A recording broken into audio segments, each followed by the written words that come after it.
the Capitol, as always, with Senator Charlie Laster. Senator Laster, thank you for allowing us to come in and talk with you. Yeah, good to have you all here. This is the first time this year, and I've got a different office, and finally I've got everything in, and we're glad to have you here, and glad to have any of you all out there. If you're at the Capitol, come by and see me. And Sharon is right in the front office. Yeah. She's your assistant, your right hand up here, and she says that she really likes this office. Well, Sharon's been with me now. This is our 9th session together, and she knows Shawnee and the surrounding areas pretty good by now. It's a little harder to find, but if you just ask anyone where Senator Laster's office is, they're sure to know and to be able to tell you. And some interesting things happening right off the bat here, some things that you may not see eye to eye with. Why don't you talk a little bit about it? Well, I've been, first of all, been real pleased with the focus that the governor is taking and the Speaker of the House. I've been real pleased with the focus that they're having on the right issues. Not so pleased with some of the things I'm seeing in the Senate so far. Over the last 2 years, even though the Republicans were in a majority by just a little bit, there were enough of their members that would vote on our side to kind of keep things even. After this last election cycle, then that's no more. The Republicans are deeply in charge, and they're going about doing some things that I find very troubling. Well, let's start with the Board of Education, and everybody statewide has heard of different things that are happening there. How does that apply from a Senate standpoint? Well, on the Republican leadership side here in the Senate, they had not filed a bill having to do with the Board of Education until after the contentious board meeting, which a lot of people heard about.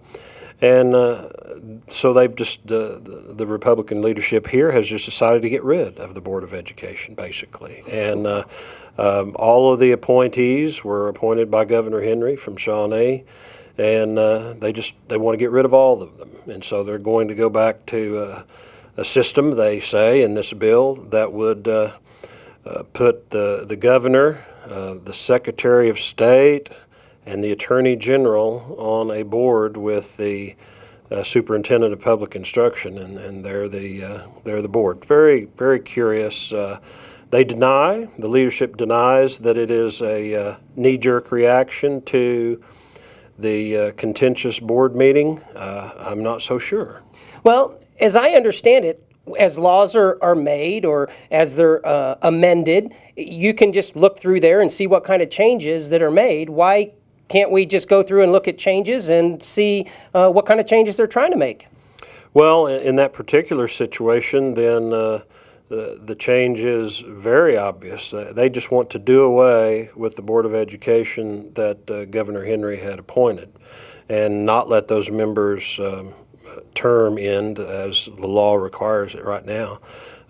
In other situations, in a very important topic, not only to me but to the business people in my Senate district, on the workers' compensation bill in Judiciary Committee that I serve on, that I've been chairman of in the past, instead of putting a bill out there that clearly showed what the changes are, they put a 215-page bill out there that showed none of the changes. It just was all in new law, so to speak, no striking out, no underlining like we always see in amendatory language. And so on the morning of the committee meeting that starts at 9 o'clock, they expect the members to read 215 pages and understand what's in the bill. No way can that happen. And of course, I was forced by conscience to vote no. If I haven't been able to read a bill and I don't know what's in the bill, I can't vote for it. I hope that situation changes by the time this bill goes further through the process so that we understand really what's in it. And tell us, so we can focus maybe and look that up on oksenate.gov, which bill is that? Well, I don't have the number memorized, but it's a Senate bill that's authored by Senator Sykes, and I think Senator Anderson is actually working on the bill, which That's good. Those guys can get it done if they will. But it's a tough situation for members to be forced to vote on something that they haven't read. And that's workers' comp reform. So really any type of search that we do, we probably can get some information on that. There's also some things happening with the appointment of judges, as I understand, and we want to concentrate right now, because we're in committee, around the Judiciary Committee, which you're a big part of. Right, and kind of the same theme, if you will, with the Board of Education. The Board of Education is composed of members that Governor Henry appointed during his 8-year tenure, and the Senate Republicans just proposed to get rid of all of them. Same with the Judicial Nominating Commission. Most of that commission is comprised of citizens appointed by the governor, and over the last 8 years, those are appointments that Governor Henry has made. The Senate Republican leadership proposes just to get rid of all of them.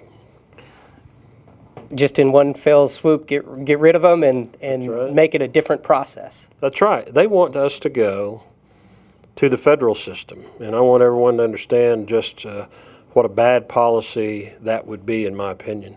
At least now in Oklahoma, we have a judicial nominating commission, about 15 people. They get together, review the qualifications of applicants for judgeships, and send 3 names out to the governor. And then the governor picks one of them. That's a good system, in my opinion. In the federal system, the president, in this case, President Obama, would pick one person without any review from anywhere.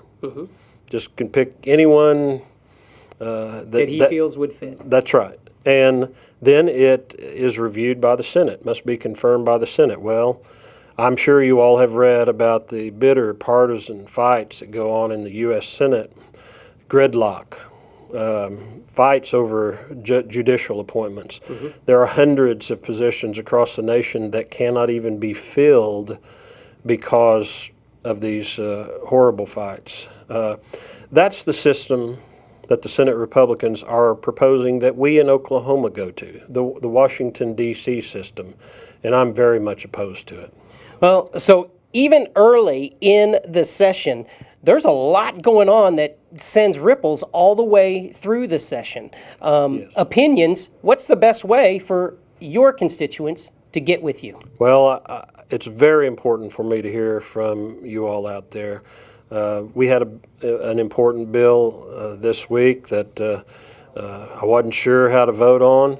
And sure enough, what I do is I pick up the phone and I call people back home and find out what the real deal is, so to speak, what it's like in the real world. I can read the words. I understand them very clearly.